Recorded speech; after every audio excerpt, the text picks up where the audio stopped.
ಮತ್ತಾಯನು ಬರೆದ ಸುವಾರ್ತೆ ಅಧ್ಯಾಯ 10.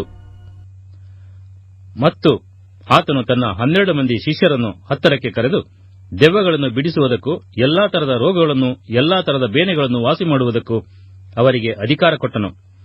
ಆತನು ಕಳಿಸಿಕೊಟ್ಟ ಅಪೊಸ್ತಲರೆಂಬ 12 ಮಂದಿಯ ಹೆಸರುಗಳು ಯಾವವೆಂದರೆ, ಮೊದಲನೆಯವನು ಪೇತ್ರನೆನಿಸಿಕೊಳ್ಳುವ ಸೀಮೋನ, ಅವನ ತಮ್ಮನಾದ ಅಂದ್ರೇಯ, ಜೆಬೆದಾಯನ ಮಗನಾದ ಯಾಕೋಬ, ಅವನ ತಮ್ಮನಾದ ಯೋಹಾನ, ಫಿಲಿಪ್ಪ, ಬಾರ್ತಲೋಮಾಯ, ತೋಮ, ಸುಂಕದ ಮತ್ತಾಯ, ಅಲ್ಫಾಯನ ಮಗನಾದ ಯಾಕೋಬ, ತದ್ದಾಯ, ಮತಾಭಿಮಾನಿ ಎಂದು ಹೆಸರುಗೊಂಡ ಸೀಮೋನ, ಯೇಸುವನ್ನು ಹಿಡಿದುಕೊಟ್ಟ ಇಸ್ಕರಿಯೋತ ಯೂದ.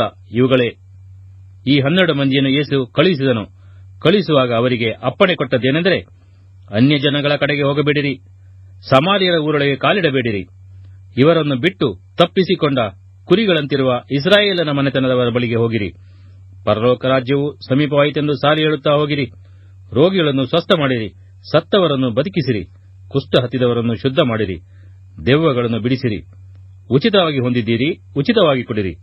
ನಿಮ್ಮ ಹಮ್ಮೀನಿಗಳಲ್ಲಿ ಹೊನ್ನು, ಹಣ, ದುಡ್ಡುಗಳನ್ನು, ದಾರಿಗೆ ಹಸಿಬೆಯನ್ನು, 2 ಅಂಗಿ, ಕೆರ ಕೋಲು ಮೊದಲಾದವುಗಳನ್ನು ಸವರಿಸಿಕೊಳ್ಳಬೇಡಿರಿ.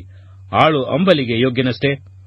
ನೀವು ಯಾವುದಾದರೊಂದು ಊರಿಗೆ ಅಥವಾ ಹಳ್ಳಿಗೆ ಸೇರಿದಾಗ ಅಲ್ಲಿ ಯೋಗ್ಯರು ಯಾರೆಂದು ವಿಚಾರಣೆ ಮಾಡಿ ಮುಂದಕ್ಕೆ ಹೊರಡುವ ತನಕ ಅವರಲ್ಲೇ ಇರ್ರಿ. ಆ ಮನೆಯೊಳಕ್ಕೆ ಹೋಗುವಾಗ ಶುಭವಾಗಲಿ ಎಂದಿರಿ. ಆ ಮನೆಯವರು ಯೋಗ್ಯರಾಗಿದ್ದರೆ ನಿಮ್ಮ ಆಶೀರ್ವಾದವು ಅವರಿಗೆ ಆಗಲಿ, ಅಯೋಗ್ಯರಾಗಿದ್ದರೆ ನಿಮ್ಮ ಆಶೀರ್ವಾದವು ನಿಮಗೆ ಹಿಂದಕ್ಕೆ ಬರಲಿ. ಯಾರಾದರೂ ನಿಮ್ಮನ್ನು ಸೇರಿಕೊಳ್ಳದೆಯೂ ನಿಮ್ಮ ವಾಕ್ಯಗಳನ್ನು ಕೇಳದೆಯೂ ಹೋದರೆ ನೀವು ಆ ಮನೆಯನ್ನಾಗಲಿ ಆ ಊರನ್ನಾಗಲಿ ಬಿಟ್ಟು ಹೊರಡುವಾಗ ನಿಮ್ಮ ಕಾಲಿಗೆ ಹತ್ತಿದ ಧೂಳನ್ನು ಜಾಡಿಸಿ ಬಿಡಿರಿ. ನ್ಯಾಯ ವಿಚಾರಣೆಯ ದಿವಸದಲ್ಲಿ ಅಂಥ ಊರಿನ ಗತಿಯು ಸೊದೋಮ್ ಗಮೋರಗಳ ಸೀಮೆಯ ಗತಿಗಿಂತಲೂ ಕಠಿಣವಾಗಿರುವುದು ಎಂದು ನಿಮಗೆ ಸತ್ಯವಾಗಿ ಹೇಳುತ್ತೇನೆ. ನೋಡಿರಿ, ತೋಳಗಳ ನಡುವೆ ಕುರಿಗಳನ್ನು ಹುಗಿಸಿದಂತೆ ನಾನು ನಿಮ್ಮನ್ನು ಕಳುಹಿಸಿಕೊಡುತ್ತೇನೆ. ಆದುದರಿಂದ ಸರ್ಪಗಳಂತೆ ಜಾಣರೂ ಪಾರಿವಾಳಗಳಂತೆ ನಿಷ್ಕಪಟಿಗಳೂ ಆಗಿರ್ರಿ. ಇದಲ್ಲದೆ ಜನರ ವಿಷಯದಲ್ಲಿ ಎಚ್ಚರಿಕೆಯಾಗಿರ್ರಿ. ಅವರು ನಿಮ್ಮನ್ನು ನ್ಯಾಯ ವಿಚಾರಣೆಯ ಸಭೆಗಳಿಗೆ ಎಳಕೊಂಡು ಹೋಗುವರು. ತಮ್ಮ ಸಭಾಮಂದಿರಗಳಲ್ಲಿ ನಿಮ್ಮನ್ನು ಕೊರಡೆಗಳಿಂದ ಹೊಡೆಯುವರು. ನನ್ನ ನಿಮಿತ್ತವಾಗಿ ನಿಮ್ಮನ್ನು ಅಧಿಪತಿಗಳ ಮುಂದಕ್ಕೂ ಅರಸುಗಳ ಮುಂದಕ್ಕೂ ತೆಗೆದುಕೊಂಡು ಹೋಗುವರು.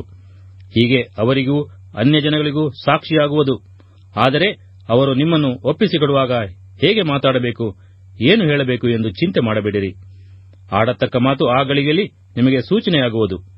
ಮಾತಾಡುವವರು ನೀವಲ್ಲ, ನಿಮ್ಮ ತಂದೆಯ ಆತ್ಮನೇ ನಿಮ್ಮ ಮುಖಾಂತರವಾಗಿ ಮಾತಾಡುವನು. ಇದಲ್ಲದೆ ಅಣ್ಣನು ತಮ್ಮನನ್ನು, ತಂದೆಯು ಮಗನನ್ನು ಮರಣಕ್ಕೆ ಒಪ್ಪಿಸುವರು. ಮಕ್ಕಳು ಹೆತ್ತವರ ಮೇಲೆ ತಿರುಗಿ ಬಿದ್ದು ಅವರನ್ನು ಕೊಲ್ಲಿಸುವರು. ಮತ್ತು ನನ್ನ ಹೆಸರಿನ ನಿಮಿತ್ತ ನಿಮ್ಮನ್ನು ಎಲ್ಲರೂ ಹಗೆ ಮಾಡುವರು. ಆದರೆ ಕಡೆಯವರೆಗೂ ತಾಳುವವನು ರಕ್ಷಣೆ ಹೊಂದುವನು. ಒಂದು ಊರಲ್ಲಿ ನಿಮ್ಮನ್ನು ಹಿಂಸೆಪಡಿಸಿದರೆ ಮತ್ತೊಂದು ಊರಿಗೆ ಓಡಿ ಹೋಗಿರಿ. ಮನುಷ್ಯಕುಮಾರನು ಬರುವಷ್ಟರಲ್ಲಿ ನೀವು ಇಸ್ರಾಯೇಲ್ ಜನರ ಊರುಗಳ ಸಂಚಾರವನ್ನು ತೀರಿಸಿರುವುದಿಲ್ಲವೆಂದು ನಿಮಗೆ ಸತ್ಯವಾಗಿ ಹೇಳುತ್ತೇನೆ. ಗುರುವಿಗಿಂತ ಶಿಷ್ಯನು ದೊಡ್ಡವನಲ್ಲ, ದಣಿಗಿಂತ ಆಳು ದೊಡ್ಡವನಲ್ಲ. ಗುರುವಿನಂತೆ ಆಗುವುದು ಶಿಷ್ಯನಿಗೆ ಸಾಕು, ದಣಿಯಂತೆ ಆಗುವುದು ಆಳಿಗೆ ಸಾಕು. ಅವರು ಮನೆಯ ಯಜಮಾನನಿಗೆ ಬೆಲ್ಜೆಬೂಲನೆಂದು ಹೆಸರಿಟ್ಟ ಮೇಲೆ ಆತನ ಮನೆಯವರನ್ನು ಏನಂದಾರು? ಆದರೂ ಅವರಿಗೆ ಹೆದರಬೇಡಿರಿ. ಮರೆಯಾಗಿರುವ ಯಾವುದೂ ಅವ್ಯಕ್ತವಾಗದೇ ಇರುವುದಿಲ್ಲ, ಹೊರಪಡದ ರಹಸ್ಯವೂ ಇಲ್ಲ. ನಾನು ಕತ್ತಲ್ಲಿ ನಿಮಗೆ ಹೇಳುವುದನ್ನು ನೀವು ಬೆಳಕಿನಲ್ಲಿ ಹೇಳಿರಿ, ಮತ್ತು ಕಿವಿಯಲ್ಲಿ ಕೇಳಿದ್ದನ್ನು ಮಾಳಿಗೆಗಳ ಮೇಲೆ ನಿಂತು ಸಾರಿರಿ. ಇದಲ್ಲದೆ ದೇಹವನ್ನು ಕೊಂದು ಆತ್ಮವನ್ನು ಕೊಲ್ಲಲಾರದವರಿಗೆ ಹೆದರಬೇಡಿರಿ. ಆತ್ಮ ದೇಹ ಎರಡನ್ನೂ ಕೂಡ ನರಕದಲ್ಲಿ ಹಾಕಿ ನಾಶ ಮಾಡಬಲ್ಲಾತನಿಗೆ ಹೆದರಿರಿ. ದುಡ್ಡಿಗೆ 2 ಗುಬ್ಬಿಗಳನ್ನು ಮಾರುವುದುಂಟಲ್ಲ, ಆದರೂ ನಿಮ್ಮ ತಂದೆಯ ಚಿತ್ತವಿಲ್ಲದೆ ಒಂದಾದರೂ ನೆಲಕ್ಕೆ ಬೀಳದು. ನಿಮ್ಮ ತಲೆ ಕೂದಲುಗಳು ಸಹ ಎಲ್ಲವೂ ಎಣಿಕೆಯಾಗಿವೆ. ಆದ್ದರಿಂದ ಹೆದರಬೇಡಿರಿ, ಬಹಳ ಗುಬ್ಬಿಗಳಿಂದ ನೀವು ಹೆಚ್ಚಿನವರು. ಹಾಗಾದರೆ ಯಾವನು ಮನುಷ್ಯರ ಮುಂದೆ ತಾನು ಯೇಸುವಿನವನೆಂದು ಒಪ್ಪಿಕೊಳ್ಳುವನೋ, ನಾನು ಸಹ ಅವನನ್ನು ನನ್ನವನೆಂದು ಪರಲೋಕದಲ್ಲಿರುವ ನನ್ನ ತಂದೆಯ ಮುಂದೆ ಒಪ್ಪಿಕೊಳ್ಳುವೆನು. ಆದರೆ ಯಾವನು ಮನುಷ್ಯರ ಮುಂದೆ ತಾನು ಯೇಸುವಿನವನಲ್ಲವೆಂದು ಹೇಳುವನೋ, ಅವನನ್ನು ನಾನು ಸಹ ಪರಲೋಕದಲ್ಲಿರುವ ನನ್ನ ತಂದೆಯ ಮುಂದೆ ನನ್ನವನಲ್ಲವೆಂದು ಹೇಳುವೆನು. ಭೂಲೋಕದ ಮೇಲೆ ಸಮಾಧಾನ ಹುಟ್ಟಿಸುವುದಕ್ಕೆ ಬಂದೆನೆಂದು ನೆನೆಸಬೇಡಿರಿ. ಸಮಾಧಾನವನ್ನು ಹುಟ್ಟಿಸುವುದಕ್ಕೆ ನಾನು ಬಂದಿಲ್ಲ, ಖಡ್ಗವನ್ನು ಹಾಕುವುದಕ್ಕೆ ಬಂದೆನು.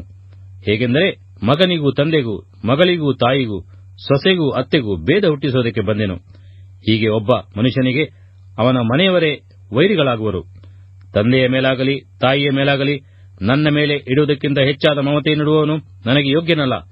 ಮಗನ ಮೇಲಾಗಲಿ ಮಗಳ ಮೇಲಾಗಲಿ ನನ್ನ ಮೇಲೆ ಇಡುವುದಕ್ಕಿಂತ ಹೆಚ್ಚಾದ ಮಮತೆಯನ್ನಿಡುವವನು ನನಗೆ ಯೋಗ್ಯನಲ್ಲ.